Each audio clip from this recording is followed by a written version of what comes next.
Assalamualaikum warahmatullahi wabarakatuh. Di sini saya akan menyampaikan laporan praktikum agroklimatologi, klasifikasi dan neraca curah hujan. Dosen pengampu, Samyati MPD PhD. Nama, Mugia Nur Fatma. NIM 2502035. Program Studi Agroteknologi 25B. Institut Teknologi Perkebunan Pelalawan Indonesia 2026. Pendahuluan, latar belakang. Curah hujan merupakan unsur utama dalam penentuan klasifikasi iklim karena memiliki peranan penting dalam sektor pertanian, khususnya dalam menentukan kesesuaian jenis tanaman dan waktu tanam pada suatu wilayah. Klasifikasi iklim Oldoman banyak digunakan di Indonesia karena didasarkan pada pola curah hujan tahunan yang berkaitan langsung dengan kebutuhan air tanaman. Dalam metode ini, pengelompokan bulan basah dan bulan kering menjadi dasar untuk menentukan zona agroklimat, di mana bulan basah didefinisikan sebagai curah hujan lebih dari 200 mm per bulan dan bulan kering kurang dari 100 mm per bulan. Informasi ini kemudian digunakan sebagai acuan dalam penyesuaian pola tanaman dan pengolahan lahan agar lebih efektif dan sesuai dengan kondisi iklim setempat. Menurut Anam 2022. Selain klasifikasi iklim, analisis neraca air lahan sangat diperlukan untuk memahami dinamika ketersediaan air tanah melalui perbandingan antara curah hujan dan evapotranspirasi. Analisis ini digunakan untuk mengetahui kondisi surplus dan defisit air serta jumlah ketersediaan air tanah yang dapat dimanfaatkan oleh tanaman. Informasi hasil neraca air lahan mencakup evapotranspirasi, periode kelebihan air, dan periode kekurangan air yang sangat penting dalam menentukan waktu tanam dan menghindari resiko cekaman kekeringan. Dengan demikian, analisis neraca air dapat menjadi dasar dalam perencanaan sistem usaha tani dan pengelolaan air yang lebih efektif sesuai kondisi iklim dan lahan setempat. Menurut Pratiwi et al. 2022.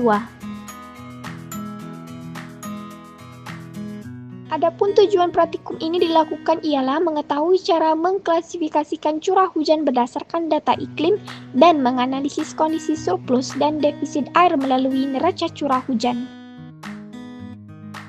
Prosedur kerja: alat, laptop atau komputer, perangkat lunak seperti Excel.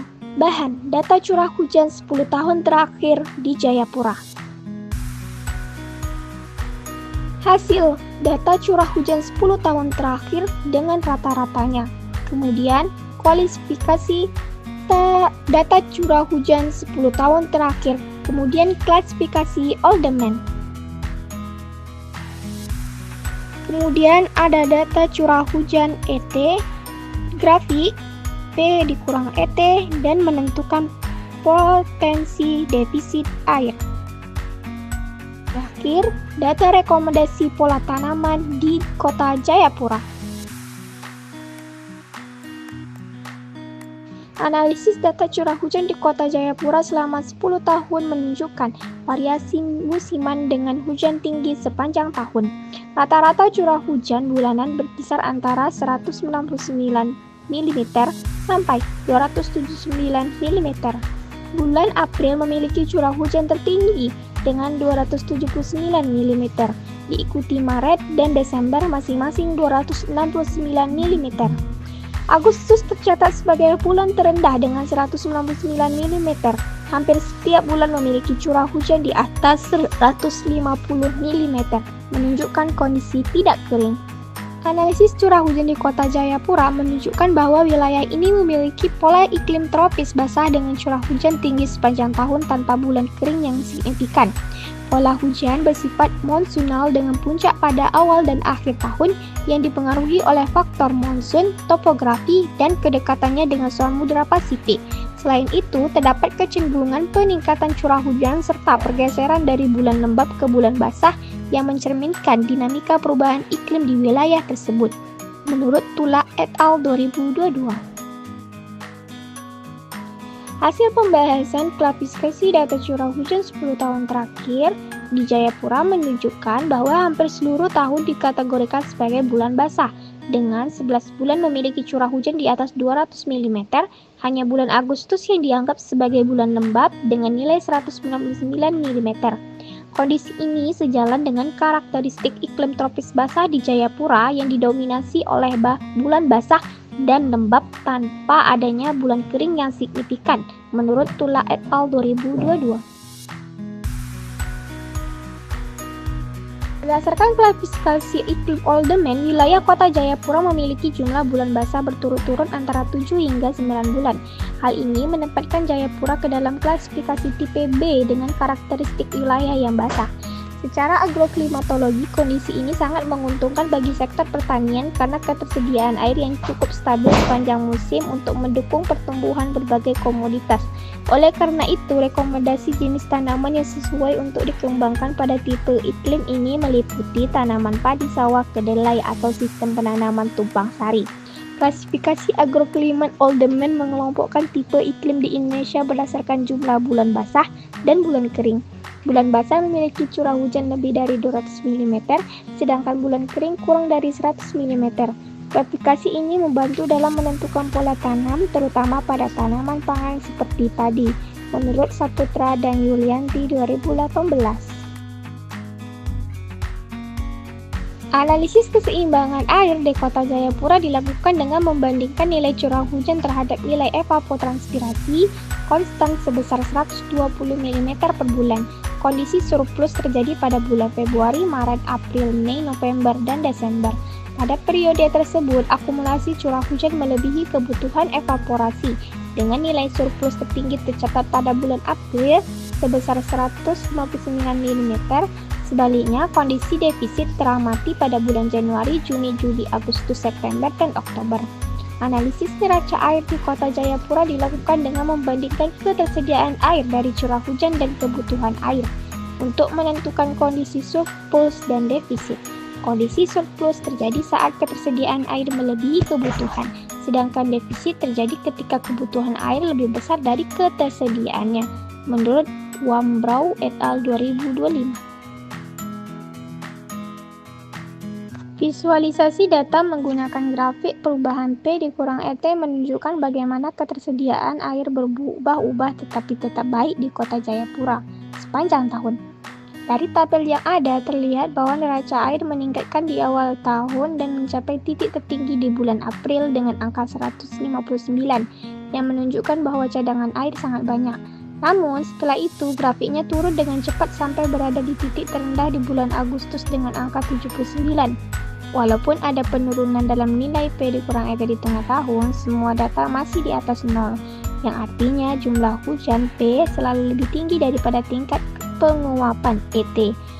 Berdasarkan data klimatologi pemerintah Provinsi Papua 2026, Kota Jayapura di Papua memiliki iklim tropis basah dengan kelembapan tinggi dan hujan sepanjang tahun.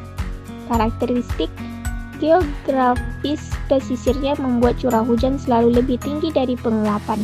Meski ada penurunan intensitas hujan di pertengahan tahun, neraca air tetap positif.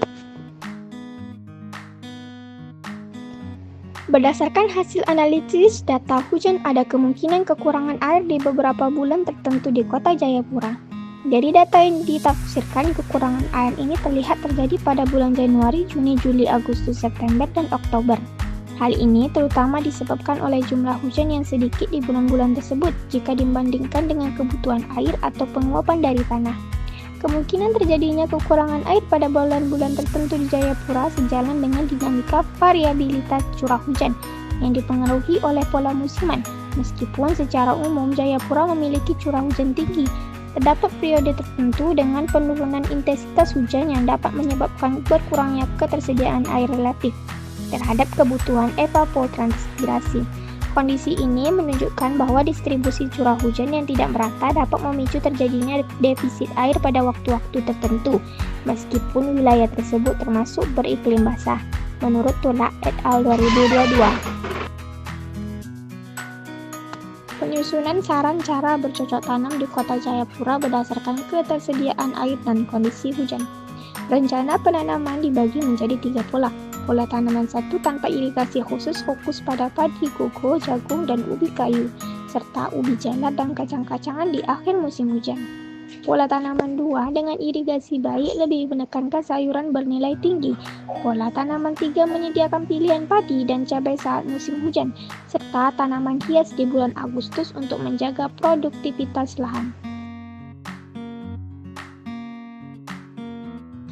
Pola tanam 1 menggunakan curah hujan tinggi di Jayapura rata-rata 3.276 mm per tahun untuk menanam padi koko dan jagung dari November hingga Maret. Kemudian ubi kayu dan kacang-kacangan saat hujan mulai menurun. Ubi kayu adalah tanaman utama bagi 69,23% masyarakat setempat untuk ketahanan pangan tanpa irigasi. Pola tanam 2 dengan irigasi baik fokus pada sayuran bernilai tinggi antara April dan Oktober.